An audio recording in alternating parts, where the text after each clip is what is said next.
Donc, ça dit que tu es l'acquise d'un homme marié. Et cet homme-là, il veut que tu ailles vivre chez lui. En te faisant passer pour sa nièce. Oui. D'accord. Maintenant, toi, tu vas aller vivre chez lui, là. C'est pourquoi au juste? Tu n'as pas de maison? Non. Je vais parler de mes études. D'accord. Donc, les études que tu dois faire, c'est dans son pays que tu dois faire ces études-là?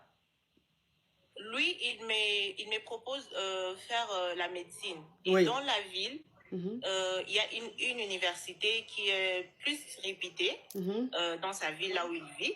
Alors, il m'a proposé d'aller étudier là, dans l'université en question, en médecine. Je lui ai dit, il n'y a pas de problème, je peux aller vivre là-bas. Mais à une condition, il m'a donné la condition que je dois vivre chez lui dans sa maison. Ok. Qui ne va pas prendre une maison pour moi, que je dois vivre chez lui dans sa maison. Mais est-ce qu'il va payer l'université pour toi? Oui. D'accord. Ok. Tu as quel âge, ma chérie? J'ai 23 ans. Ok, 23 ans. Et le monsieur, l'homme marié, il a quel âge?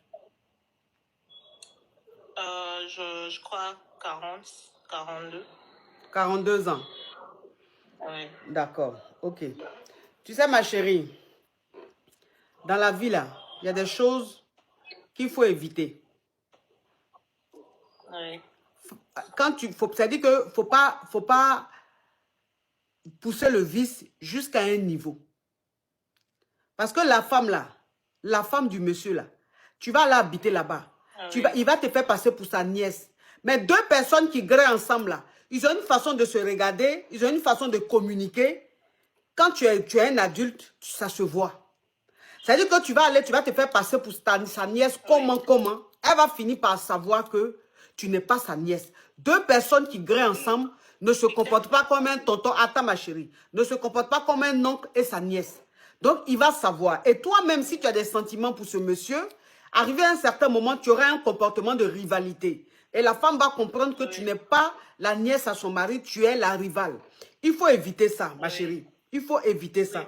Parce que si tu vas sur le territoire de la dame. Et la dame, si elle sait, elle apprend que tu sors avec son mari, que tu es l'acquise de son mari, la réaction qu'elle va avoir, on appelle ça de la légitime défense. Oui. La réaction qu'elle va avoir. Ça sera de la légitime défense. Donc, quel que soit ce qu'elle va te faire, dans la loi, on appelle la légitime défense parce que tu es allé sur son territoire. C'est-à-dire que tu sors avec son mari et tu es allé vivre chez elle. Donc, ça veut dire que son mari et toi, vous l'avez manipulée. Vous êtes foutus d'elle.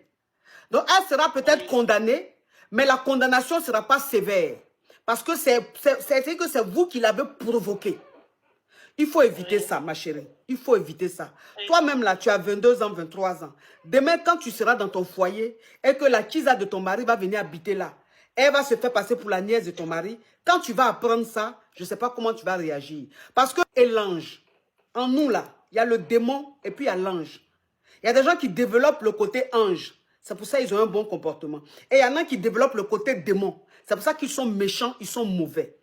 Mais il faut savoir que même l'ange, c'est-à-dire même le côté ange que tu as développé en toi, si on te pousse à bout, le côté démoniaque peut sortir. Et quand ça sort, la réaction, on ne peut pas gérer. Oui. Voilà. Tu comprends un peu, ma chérie? Oui, ma coach, je comprends. Voilà. Donc, il faut éviter ça. Il faut éviter ça. Si le monsieur veut que tu ailles dans sa ville pour aller à l'université, qu'il te prenne une chambre d'étudiante. S'il ne peut pas te prendre une chambre d'étudiante, s'il ne peut pas te trouver un logement, ça ne sert à rien que tu ailles là-bas. Parce que la condition qu'il te propose, c'est une condition vicieuse. C'est une condition perverse. C'est un monsieur qui est vicieux, c'est un monsieur qui est pervers. C'est un monsieur, en fait, le fait de savoir que sa kisa vit sur son toit et que de temps en temps, il te grée dans les toilettes ou bien rapidement dans les couloirs ou rapidement quand sa femme n'est pas là, c'est un vice. Et ça va lui faire plaisir. Ce côté interdit où on se cache, mais on peut nous attraper là. C'est ça qui est en lui. Et donc, c'est pour ça qu'il veut que tu habites chez lui. Oui, ma coach. Toi, tu vas pas être son cobaye. Toi, tu as toute une vie devant toi. Tu n'as que 22, 23 ans. Il ne faut pas rentrer dans la perversité d'un homme marié. Il est très vicieux, ce monsieur. S'il veut payer ton loyer, qu'il te trouve une chambre d'étudiant ou bien qui même à la rigueur que tu fasses une sous-location. Tu fais ça. S'il ne peut pas, qu'il veut forcément, la seule condition, si la seule condition, c'est que tu habites chez lui, ma chérie, c'est pas la peine. Oui, C'est pas la peine. Si Dieu veut que tu deviennes médecin, là, tu vas devenir médecin. Si Amen. Dieu veut que tu deviennes médecin, là, Dieu va te trouver une autre solution, un autre moyen, tu seras médecin. C'est pas cette voie démoniaque. Cette voie-là, elle est machiavélique. C'est une voie qui est très machiavélique. Non, non, ça, on appelle ça cadeau empoisonné. Faites très attention, ma petite. Faites très attention. Oui, ma coach. Au revoir, ma Merci chérie. beaucoup, Au revoir. Parce que le monsieur là, de toute façon, il est en train de lui dire, tu vas venir habiter chez moi, je vais te faire passer pour ma nièce là. Le jour que sa femme va apprendre que ce n'est pas sa nièce, c'est sa Kiza là. Quand sa femme sera en train d'agir là, il ne va même pas soulever son doigt. Hein. Il ne va même pas soulever sa main pour défendre la petite fille là. Il va laisser la petite fille là dans la main de sa femme faire ce qu'elle veut. On les connaît, hein. On les connaît.